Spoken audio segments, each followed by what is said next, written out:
Aujourd'hui, la conquête spatiale, notamment grâce à Elon Musk et SpaceX, se rapproche de plus en plus du divertissement et du cinéma. On en arrive à un point où les deux viennent à se rencontrer et on va voir dans cette vidéo que depuis une centaine d'années, ce moment était inévitable. L'espace et sa conquête ont toujours inspiré. C'est pourquoi le premier film à être considéré comme un film de science-fiction est Le Voyage dans la Lune de Georges Méliès en 1902. C'est aussi là que l'on peut voir les premiers trucages et effets spéciaux pour matérialiser l'espace. A l'époque, Méliès avait opté pour des fondus pour les apparitions et disparitions. Mais surtout pour la surimpression pour réaliser l'atterrissage de la fusée sur la Lune parce qu'à l'époque il n'y avait pas encore la technologie des fonds bleus ou des fonds verts. La surimpression, c'est une technique qui consiste à filmer deux éléments séparément mais sur une même pellicule afin de donner l'illusion qu'ils sont au même endroit au même moment. Les trucages étaient donc à ce moment-là réalisés sur des plans fixes pour éviter de nombreuses contraintes liées au mouvement. Il eut même l'idée d'utiliser une miniature de vaisseau dans un aquarium pour le faire plonger dans l'eau.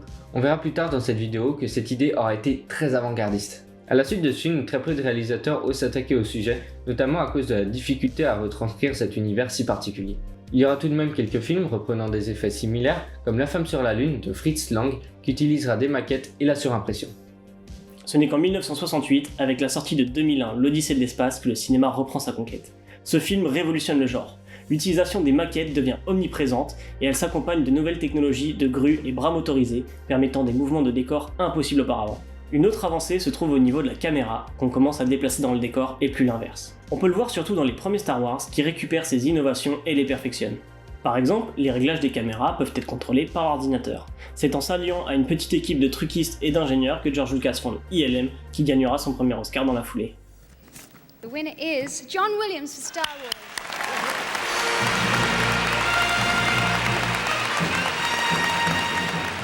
À partir des années 80, la 3D connaît son premier souffle grâce à des ordinateurs de plus en plus complexes et des films qui osent franchir le pas.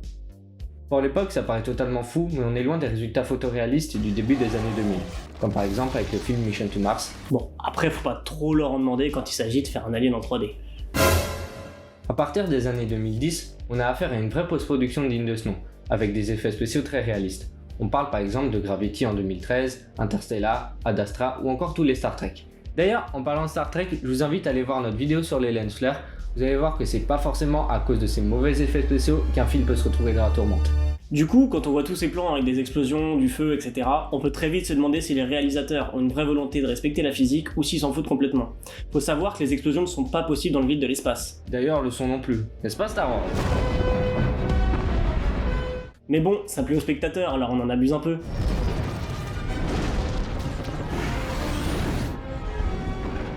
Par contre, on peut noter que certains films comme Seul sur Mars sont tournés comme des documentaires scientifiques tellement chaque détail reste rationnel et plausible.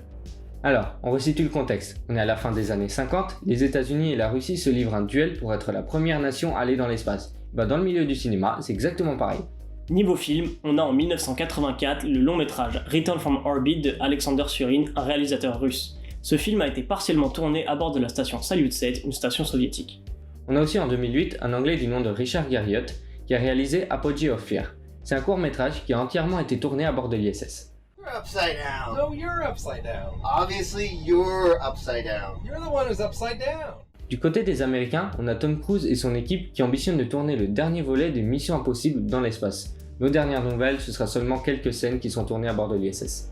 Et finalement, ce sont les Russes qui ont remporté cette course. En effet, en octobre 2021, une équipe russe a été tournée à bord de la Station Spatiale Internationale. Le réalisateur Klim Chipenko et l'actrice Yulia Peresild ont occupé la station pendant 12 jours pour le tournage du film Le Défi. Ce sera le tout premier long métrage entièrement filmé dans l'espace. D'ailleurs, le film sort au cinéma cette année, alors on attend ça avec impatience.